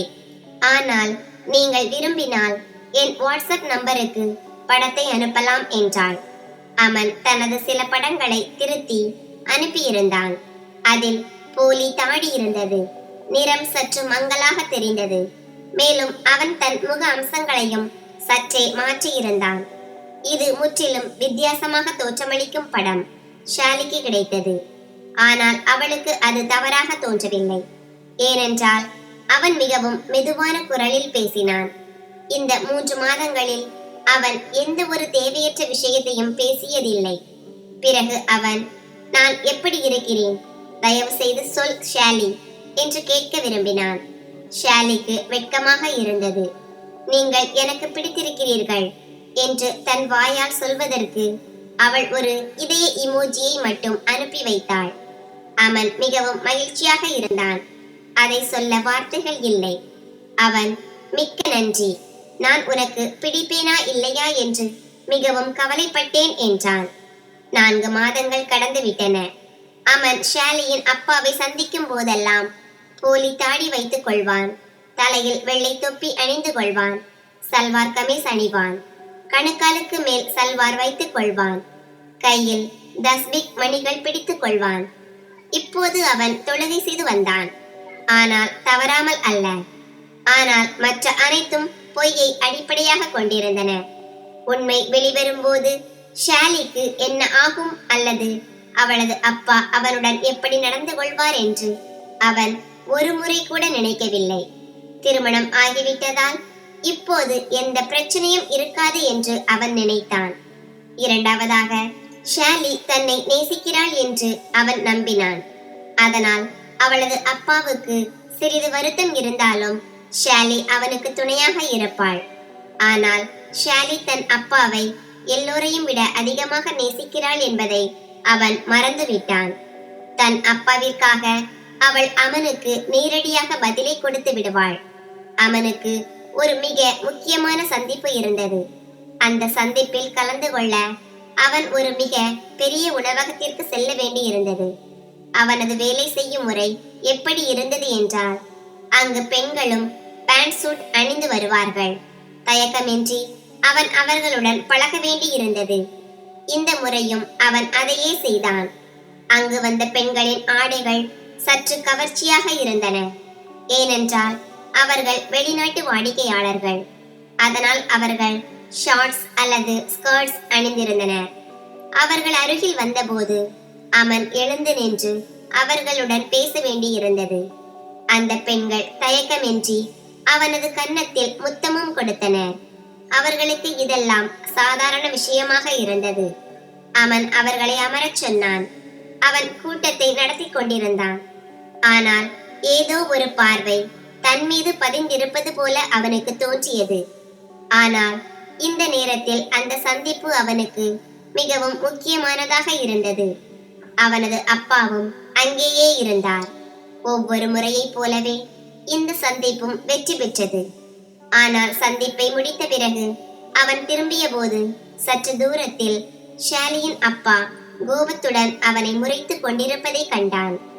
அவர் தன்னை கண்டுபிடித்து விட்டாரே என்று அவன் மிகவும் பயந்து விட்டான். அவர் அவன் அருகில் வந்து, பொய்யனே, துரோகியே என்று சொன்னார். இதை கூறி அவர் அமனின் முகத்தில் ஒரு பலமான அறை விட்டார். அமனின் அப்பா இதை பார்த்து மிகவும் கோபமடைந்தார். ஏனென்றால் எல்லோர் முன்னிலையிலும் தன் மகனின் மரியாதை மண்ணில் கலந்தது. அமன் அமைதியாக இருந்தான். குற்றவாளியைப் போல கண்களை குனிந்து நின்றதால் அவர் ஆச்சரியமடைந்தார். உடனடியாக அமனின் அப்பா ஷாலியின் அப்பாவின் சட்டையை பிடித்து, என் மகனை அறைய உங்களுக்கு எவ்வளவு தைரியம் என்று கேட்டார். ஆனால் ஷாலியின் அப்பாவும் மிகவும் கோபத்தில் இருந்தார். அவர், என் கையில் கிடைத்தால் நான் இவனது கழுத்தை நெரிப்பேன். இவன் ஒரு துரோகி. எனக்கு நேர்மையின் பெயராலும் அல்லாவின் பெயராலும் துரோகம் செய்தான். நான் இவரை விடமாட்டேன் என்றார். அவர் மிகவும் ஆவேசமாக இருந்தார். அமனின் அப்பா குழப்பத்தில் சில சமயம் அமனை பார்த்தார், சில சமயம் ஷாலியின் அப்பாவை பார்த்தார். பல காவலர்கள் அங்கு வந்தனர். அதனால் ஷாலியின் அப்பா வெளியேற்றப்பட்டார்.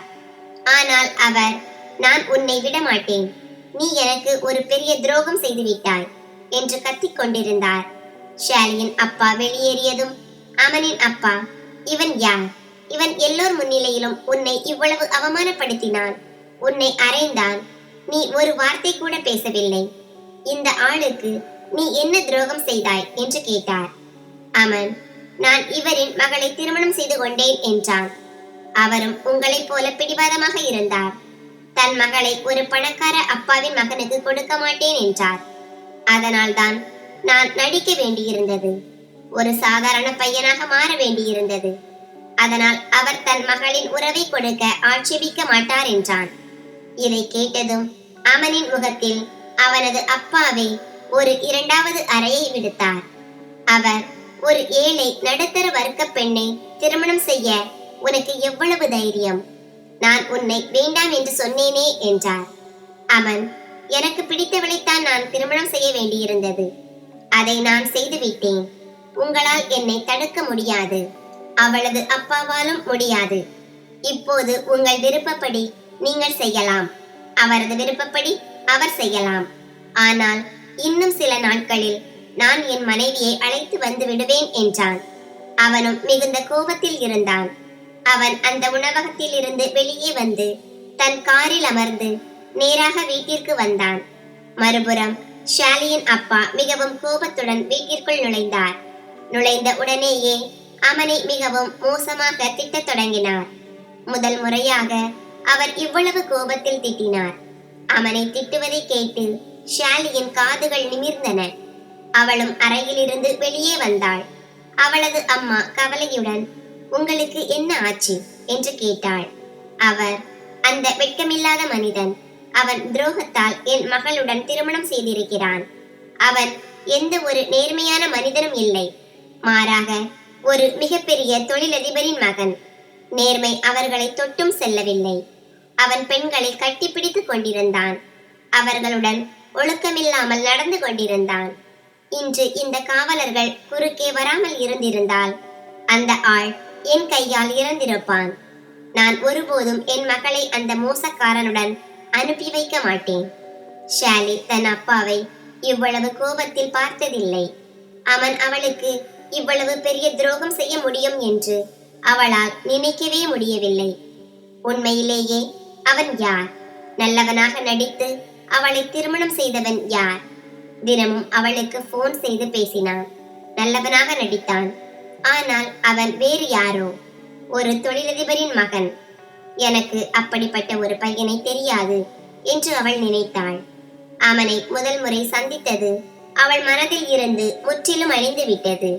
அவளது அப்பா எந்த விலை கொடுத்தும் ஷாலியை அந்த பையனிடமிருந்து விடுவிப்பார்.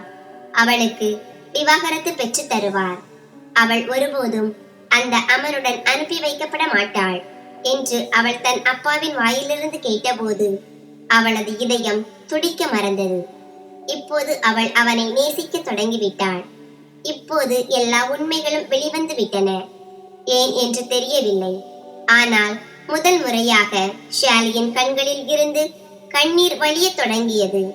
அமனின் ஒவ்வொரு வார்த்தையும் அவள் காதுகளில் எதிரொலித்தது. நான் உன்னை மிகவும் நேசிக்கிறேன். நீ எனக்கு மிகவும் பிடித்திருக்கிறாய். ஏன் அவன் இவ்வளவு பெரிய துரோகத்தை அவளுக்கு செய்தான்? ஏன் செய்தான்? அவள் தன் அறைக்கு வந்து அமர்ந்தாள். அப்போது அவளது போனில் அவனின் நம்பர் மின்னியது. அவள் கதவை சாத்தினாள். போனை எடுத்தாள். அமன், ஷாலி என்று ஆரம்பித்தான். ஷாலி விம்மும் குரலில், நீங்கள் செய்தது சரியில்லை, எனக்கு சரியில்லை, எனக்கு துரோகம் செய்தீர்கள் என்றாள். அமன் உடனே, நான் தான். யாருடைய காரில் முதல் முறை உன் துப்பட்டா சிக்கி கிழிந்ததோ அந்த பையன்தான். நான் தொழிலதிபரின் மகன்தானே. என் தவறு அவ்வளவு பெரியதல்ல. நான் உன்னை மிகவும் நேசிக்கிறேன். தயவு செய்து எனக்கு ஆதரவு கொடு என்றான். இப்போது அவனது முகம் ஷாலியின் கண்களுக்கு முன் வந்தது. நீங்கள் எவ்வளவு பெரிய பொய்யர்! என்னை அடைய நீங்கள் பொய் சொன்னீர்கள். நான் உங்களை வெறுக்கிறேன். மேலும் உங்களுக்கு ஒரு தவறான எண்ணம் இருந்தால் அதையும் நான் நீக்க விரும்புகிறேன். நான் என் அப்பாவுக்கு துணையாக இருப்பேன். அவர் உங்களை விவாகரத்து வாங்கச் செய்வார் என்றாள். ஷாலியின் பிடிவாதத்தையும் விவாகரத்து பற்றிய பேச்சையும் கேட்டு அமனுக்கு மிகவும் கோபம் வந்தது. அவன் கண்களில் நீர் நிறைந்தது. அவன், சரி, நீ என்ன நினைக்கிறாய்? உன்னை அடைய நான் இவ்வளவு பொய் சொன்னேன், இவ்வளவு நாடகங்கள் ஆடினேன், அதனால் உன்னை விட்டு விடுவேன் என்றா? நீ என் மனைவி. சாகும் வரை என் மனைவியாகவே இருப்பாய். நான் எந்த சூழ்நிலையிலும் உனக்கு விவாகரத்து கொடுக்க மாட்டேன் என்றான். ஷாலி உறுதியுடன், நான் அப்பாவுக்கு துணையாக இருப்பேன். என்னிடமிருந்து எந்த நல்ல எதிர்பார்ப்பையும் வைக்காதீர்கள் என்றாள். அவன் மீண்டும் மீண்டும் ஷாலியை அழைத்துக் கொண்டே இருந்தான். ஆனால் ஷாலி போனை அணைத்துவிட்டு மொபைலையும் அணைத்து விட்டாள். மேலும் அவனது நம்பரையும் பிளாக் லிஸ்டில் போட்டு விட்டாள். அவனின் வீட்டிற்கு விவாகரத்து நோட்டீஸ் வந்தபோது அவன் அதிர்ச்சியடைந்தான். ஒருபுறம் அந்த நோட்டீஸை பார்த்து அவன் கவலைப்பட்டான். மறுபுறம் அந்த பெண்ணை ஒருபோதும் மருமகளாக ஏற்க மாட்டோம் என்று அவனது பெற்றோர் தினமும் சண்டையிட்டுக் கொண்டிருப்பதை கேட்டான். அவன் வழக்கறிஞரிடம் சென்று, நான் என் மனைவிக்கு விவாகரத்து கொடுக்க விரும்பவில்லை. இந்த சூழ்நிலையிலும் நீதிமன்றம் விவாகரத்து வழங்க முடியுமா என்று கேட்டான். வழக்கறிஞர், ஆம், நான் உங்களுடன் வாழ விருப்பமில்லை என்று அவள் சொன்னால் அது சாத்தியம் என்றார். அவன், விவாகரத்து எந்த சூழ்நிலையில் நடக்காது என்று கேட்டான். வழக்கறிஞர், உங்கள் மனைவி கர்ப்பமாகிவிட்டால் இது குழந்தையின் பிறப்பு வரை நிறுத்தி வைக்கப்படலாம். அதற்கும் நான் மிகவும் முயற்சி செய்வேன். மேலும் என் கருத்துப்படி ஒரு பெண் தாயாகும் போது அவள் விவாகரத்து பற்றி மிகவும் யோசித்து பார்ப்பாள். ஏனென்றால் அவள் முதலில் தன் குழந்தையை பற்றியும் அதன் எதிர்காலத்தை பற்றியும் சிந்திப்பாள் என்றார். முதல் விசாரணை ஒரு வாரம் கழித்து இருந்தது. அமன் எதை செய்ய வேண்டுமோ அதை ஒரு வாரத்திற்குள் செய்ய வேண்டி இருந்தது. முதலில் அவன் கண்ணியமாக பேச முயற்சித்தான். அவன் ஷாலியின் வீட்டிற்கு வந்தான். ஆனால் அவளது அப்பா அவனை தள்ளி வெளியேற்றினார். நான் உங்கள் மகளை மிகவும் மகிழ்ச்சியாக வைத்திருப்பேன். என் வழி தவறாக இருந்தது. ஆனால் என் நோக்கம் தவறானதல்ல. நான் அவளை மிகவும் விரும்புகிறேன். நான் அவளுக்கு முழு மரியாதையை கொடுப்பேன். நீங்கள் விரும்புவது போல் நான் மாறிவிடுவேன் என்று அவன் மீண்டும் மீண்டும் சொல்லிக் கொண்டிருந்தான். ஆனால் ஷாலியின் அப்பாவுக்கு அவன் மீது வெறுப்பு வந்துவிட்டது போலிருந்தது. அவர், இங்கிருந்து போய்விடு. நான் என் மகளை கிணற்றில் வீசி விடுவேன். அவள் கழுத்தை நெரித்தி கொன்று விடுவேன். ஆனால் உன்னுடன் ஒருபோதும் அனுப்பி வைக்க மாட்டேன் என்றார். அவனுக்கு ஒரே ஒரு வழிதான் எஞ்சி இருந்தது. அவன் இரவின் இருளில் அவர்கள் வீட்டிற்குள் நுழைந்தான். அனைவரும் தூங்கிக் கொண்டிருந்த போது மெதுவாக தேடி ஷாலியின் அறைக்கு சென்றான். அங்கே அவள் நிம்மதியாக தூங்கிக் கொண்டிருந்தாள். அவன் மெதுவாக கதவை சாத்தினான். பிறகு தன் சட்டையை கழற்றி கோபத்துடன் ஒரு பக்கம் வீசினான். அவன் ஷாலியின் அருகில் சென்று படுத்தான். அவள் அறியாமல் தூங்கிக் கொண்டிருந்தாள். விவாகரத்து செய்வதை தவிர்க்க ஒரே ஒரு வழிதான் இருந்தது. அவள் அவனுடன் இரவு கழிக்க வேண்டும். அவன் இதையெல்லாம் செய்ய ஒரு நிமிடம் கூட தாமதிக்கவில்லை. ஷாலியை முழுவதுமாக தன்னுடன் பிணைத்துக் கொண்டான். அவள் மிகவும் திடுக்கிட்டு எழுந்து பயந்து விட்டாள். யார்? உன் கணவன் அமன் என்றான். இதை கேட்டதும் அவள் பயத்தில் பின்வாங்க தொடங்கினாள். ஆனால் முடியவில்லை. இல்லை மிஸ்ஸஸ், இன்று இரவு நம் இணைவின் இரவு. உனக்கு விவாகரத்து வேண்டுமா? அது எப்படி செல்லமே? என் இதயத்தில் துடித்த பிறகு உனக்கு ஒருபோதும் சுதந்திரம் கிடைக்காது. மரியாதையாக உன் அப்பாவிடம் என் மனைவியை என்னிடம் ஒப்படைக்க சொன்னேன். ஆனால் அவர் கேட்கவில்லை. அதனால்தான் தேனிலவை நான் கட்டாயமாக மாமியார் வீட்டிலேயே கொண்டாட வேண்டியிருக்கும். ஷாலி ஆட்சேபம் தெரிவிப்பதற்கு முன் அமன் அவளுக்கு வாய்ப்பளிக்கவில்லை. அவன் அவள் மீது முழுமையாக ஆதிக்கம் செலுத்த தொடங்கி இருந்தான். அவள் கூச்சலிட்டு கத்துவதற்கு முன் அமன் அவளது உதடுகளை கைப்பற்றினான். அவன் தனது உணர்ச்சிகளை எவ்வளவு காலமாக தடுத்து வைத்திருந்தான். இப்போதுதான் அதற்கு சுதந்திரம் கிடைத்தது போல தோன்றியது. ஷாலியின் வலியும் கண்ணீரிலும் கூட அவனுக்கு பிரியம் வந்தது. அவன் அவற்றையும் தன் உதடுகளால் துடைத்தான்.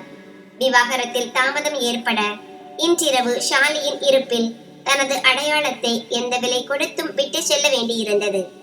அதனால்தான் விடிந்ததும் அவன் ஷாலியின் உயிரை காப்பாற்றிவிட்டு வெளியே சென்றான். அவள் அழுது கொண்டே இருந்தாள். குளித்துவிட்டு ஆடை மாற்றி போர்வையை அலமாரியில் மறைத்துவிட்டு வேறு ஒரு போர்வையை போட்டாள். என்ன செய்வது, என்ன செய்யக்கூடாது என்று அவளுக்கு புரியவில்லை. தன் அப்பாவிடம் ஏதாவது சொன்னால் பெரிய சண்டை வந்துவிடும். அதனால்தான் அவள் மௌனமாக இருந்தாள். ஆனால் அன்று அவளுக்கு கடுமையான காய்ச்சல் ஏற்பட்டது. 2 நாட்களுக்கு பிறகு நீதிமன்ற விசாரணை இருந்தது. ஆனால் அந்த கடுமையான காய்ச்சல் காரணமாக அவளால் போக முடியவில்லை. அடுத்த விசாரணை இப்போது 1 மாதம் கழித்து இருந்தது. 10 நாட்களுக்கு பிறகுதான் ஷாலியின் காய்ச்சல் குறைந்தது. அவள் கண்களுக்கு கீழே கருவளையங்கள் வந்துவிட்டன. அவளது நிறம் முற்றிலும் வெளுத்து விட்டது. அவளுக்கு என்ன நடந்தது? அவளால் யாரிடமும் எதுவும் சொல்ல முடியவில்லை. இந்த நேரத்தில் அவளுக்கு அமன் என்ற பெயரை கூட வெறுக்க தோன்றியது. அவன் அவளுடன் சரியாக நடந்து கொள்ளவில்லை. முதலில் துரோகத்தால் திருமணம் செய்தான். பிறகு இரவின் இருட்டில் ஒளிந்து வந்து கட்டாயமாக உறவு கொண்டான், வெறும் அவளது அப்பாவை தோற்கடிப்பதற்காக. ஆனால் ஷாலியும் மனதுக்குள் முடிவெடுத்து விட்டாள். அடுத்த விசாரணையில் போய் சொல்வாள் அவள் அந்த மனிதனுடன் வாழ விரும்பவில்லை என்று. ஆனால் இப்போதே 25 முதல் 26 நாட்கள் தான் கடந்திருந்தன. அவளுக்கு குமட்டல் ஏற்பட தொடங்கியது. எதை சாப்பிட்டாலும் வாந்தி வந்துவிட்டது. தன் அம்மாவிடம் சொல்வதற்கு பதிலாக அவள் அபியாவிடம் பேசினாள். மேலும் அவள் ஏன் அந்த அமனின் உறவை கொண்டு வந்தாள் என்றும் கேட்டாள். அபியா, அவன் உன்னை நேசித்தான், பிறகு எல்லாம் சரியாகிவிடும் என்று சொன்னான் என்றாள். இப்போதைக்கு அபியாவை தவிர வேறு யாரிடமும் அவளால் பேச முடியவில்லை. அவளது நிலையை கேட்டு அபியாவுக்கு சற்று கவலை ஏற்பட்டது. அவள், தயவு செய்து நீ என் வீட்டிற்கு வந்துவிடு. நான் ஒரு சாக்குப்போக்கு சொல்லி உன்னை மருத்துவரிடம் அழைத்து செல்ல விரும்புகிறேன் என்றாள். என் வீட்டில் உள்ள யாருக்கும் அந்த கேடுகெட்ட மனிதன் எனக்கு என்ன செய்தான் என்று தெரியாது. அபியா அவளது வீட்டிற்கு வந்தாள். அவள் கடைக்கு செல்வதாக சொல்லி அவளுடன் மருத்துவமனைக்கு சென்றாள். அபியா மற்றும் ஷாலியின் பேச்சுக்களை ஆசிர் கேட்டுவிட்டான். அதனால் கோபத்துடன் அமனுக்கு போன் செய்து, உனக்கு வெட்கமாக இல்லையா ஒரு பெண்ணுடன் இதையெல்லாம் செய்ய என்று கேட்டான். அவன் அமைதியான குரலில், அந்த பெண் என் மனைவி. என் மனைவியுடன் நான் என்ன வேண்டுமானாலும் செய்யலாம். மரியாதையாக அவளது அப்பாவுக்கு விடைபெறுதலை செய்யும்படி புரிய வைத்தேன். ஆனால் அவளது அப்பா கேட்கவில்லை. அவர் பிடிவாதமாக இருந்தால் நான் அவரை விட பிடிவாதமானவன். இறந்து விடுவேன்.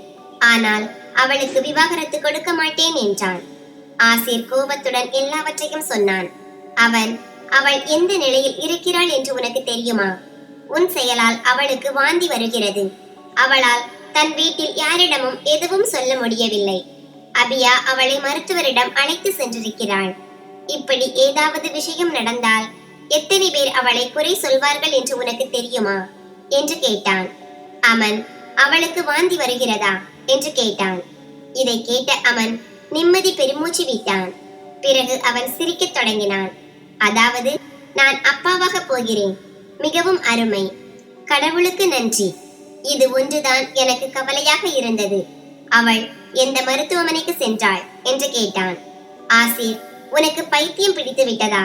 ஒரு பெண்ணின் மரியாதையை பற்றி உனக்கு சற்றும் கவலை இல்லையா என்றான்.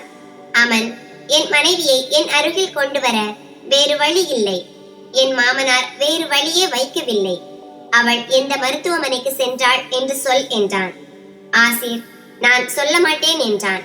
சொல்லாதே, எனக்கு தெரியும். அவள் அபியா அண்ணி கூடத்தானே இருக்கிறாள். ஆசிர் அவனுக்கு போன் செய்ததற்காக வருத்தப்பட்டான். ஆனால் அவன் மருத்துவமனைக்கு சென்றபோது அபியா அவளை வீட்டிற்கு அழைத்து சென்று விட்டாள். பிறகு பயந்த விஷயம்தான் நடந்தது. ஷாலி கர்ப்பமாக இருந்தாள். அடுத்த நாள் விசாரணை இருந்தது. அழுது அழுது அவள் மிகவும் மோசமான நிலையில் இருந்தாள். மீண்டும் மீண்டும் அமன் மீது அவளுக்கு கோபம் வந்தது. அமன் அந்த மருத்துவமனைக்கு சென்று அவளது கர்ப்ப பரிசோதனை அறிக்கையை எடுத்துக்கொண்டு வந்திருந்தான். அடுத்த நாள் அவள் விசாரணைக்கு வந்தபோது அவனுடன் எனக்கு திருமணம் நடந்தது, எனக்கு விவாகரத்து வேண்டும் என்று சொன்னாள். அப்போது அவனின் வழக்கறிஞர் அவளுக்கு முன் அந்த அறிக்கையை வைத்தார். கூடவே மருத்துவரின் ஆலோசனை குறிப்பையும். நீதிபதி தன் கண்ணாடியை மூக்கின் மேல் ஏற்றி உற்று பார்த்தார். பிறகு, நீங்கள் இருவரும் திருமணம் மட்டுமே செய்ததாக சொல்கிறீர்கள். ஆனால் இந்த மருத்துவ அறிக்கையின்படி நீங்கள் இருவரும் கணவன் மனைவி. நீங்கள் அவரது குழந்தைக்கு தாயாகவும் ஆகப் போகிறீர்கள் என்றார். இதை கேட்ட ஷாலியின் அப்பா, இந்த அறிக்கை பொய், இந்த ஆள் பொய்யன், துரோகி.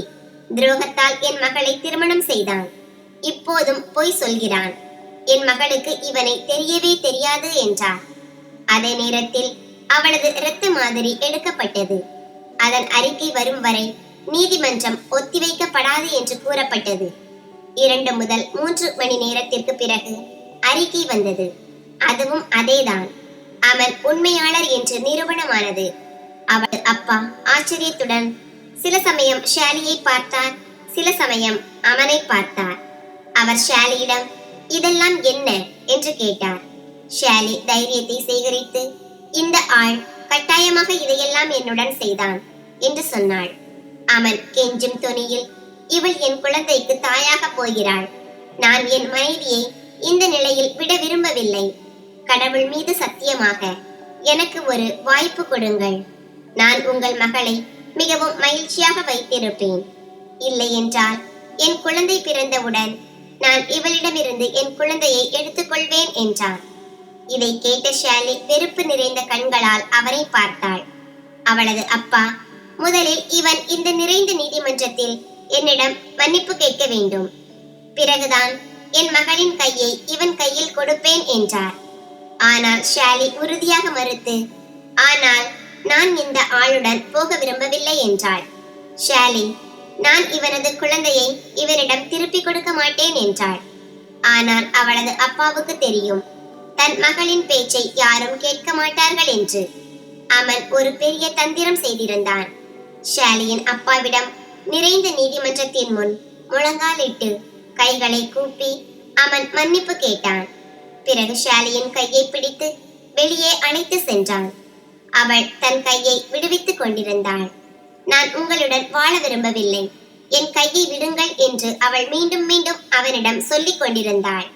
ஆனால் அவன் மௌனமாக அவளது கையை பிடித்து தன் கார் வரை அழைத்து வந்தான். அவன் அவளை காரில் அமர்த்தினான், கதவை மூடினான். பிறகு ஓட்டுநர் இருக்கையில் அமர்ந்து காரை ஓட்டத் தொடங்கினான். நீங்கள் காது கேட்காதவரா? எனக்கு உங்களுடன் வாழ விருப்பமில்லை என்று உங்களுக்கு கேட்கவில்லையா?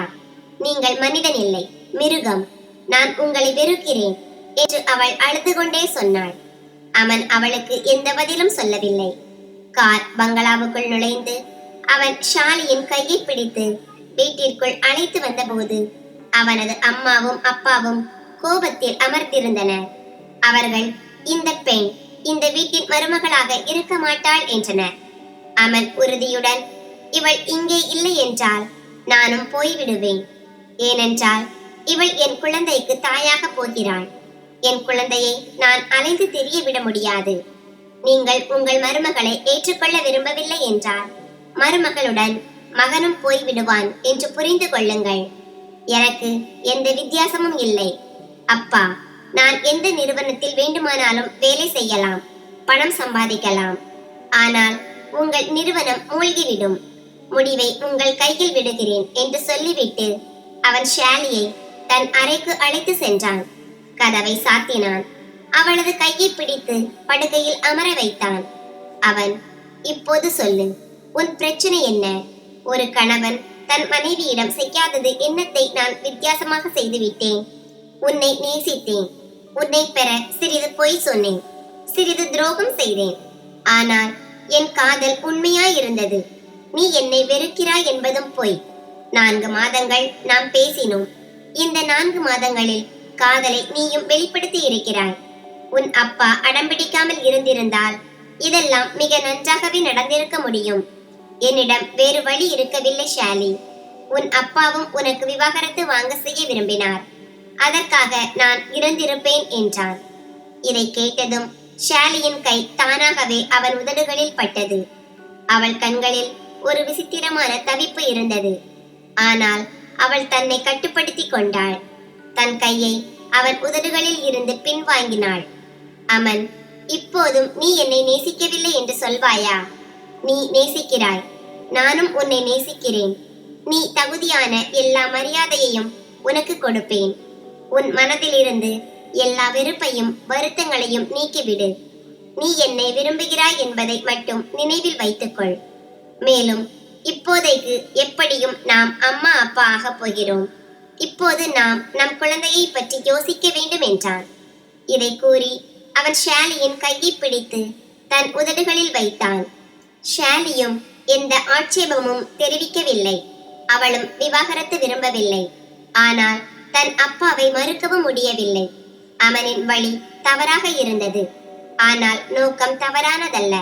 அவர்களுக்கு ஒரு மகன் பிறந்தபோது அவனது பெற்றோர்களும் கடந்த கால பகைமையை எல்லாம் மறந்துவிட்டனர். அவர்கள் தங்கள் பேரனை மிகவும் நேசித்தனர். அவன் 1 மாதம் ஆனபோது அவன் ஷாலியையும் தங்கள் மகனையும் ஷாலியின் தாய் வீட்டிற்கு அழைத்து சென்றான். தன் பேரனையும் மகளையும் பார்த்த பிறகு அவர்களும் கடந்த கால விஷயங்களை மறந்துவிட்டனர். அவன் மீண்டும் அவர்களிடம் மன்னிப்பு கேட்டான். அவனது வழி தவறாக இருந்தது. ஆனால் தன் மகள் மகிழ்ச்சியாக இருப்பதை கண்ட ஷாலியின் அப்பா மனதிலிருந்து எல்லா கசப்பையும் நீக்கி மருமகனையும் கட்டி அணைத்தார். அவன் தன்னையே மாற்றிக்கொண்டான். ஷாலியின் அன்பு அவனை முற்றிலும் மாற்றியது. இப்போதும் அவன் அவளை அதே அளவு நேசித்தான். 10 நிமிடங்கள் அவனுக்கு அவள் கண்ணில் படவில்லை என்றால் அவன் கவலைப்படுவான். அவன், நான் ஆபீஸில் இருந்து வரும்போது என் கண் முன்னாலேயே இருக்க வேண்டும் என்று சொல்வான். இருவரும் ஒருவருக்கொருவர் மிகவும் மகிழ்ச்சியாக இருந்தனர். நண்பர்களே, இந்த கதை உங்களுக்கு எப்படி இருந்தது என்று கருத்து தெரிவிக்கவும். கதை பிடித்திருந்தால் அதை விரும்பி உங்கள் நண்பர்களுடன் பகிர்ந்து கொள்ளுங்கள். இது போன்ற புதிய சுவாரஸ்யமான கதைகளுக்கு எங்கள் சேனலை சப்ஸ்கிரைப் செய்யுங்கள்.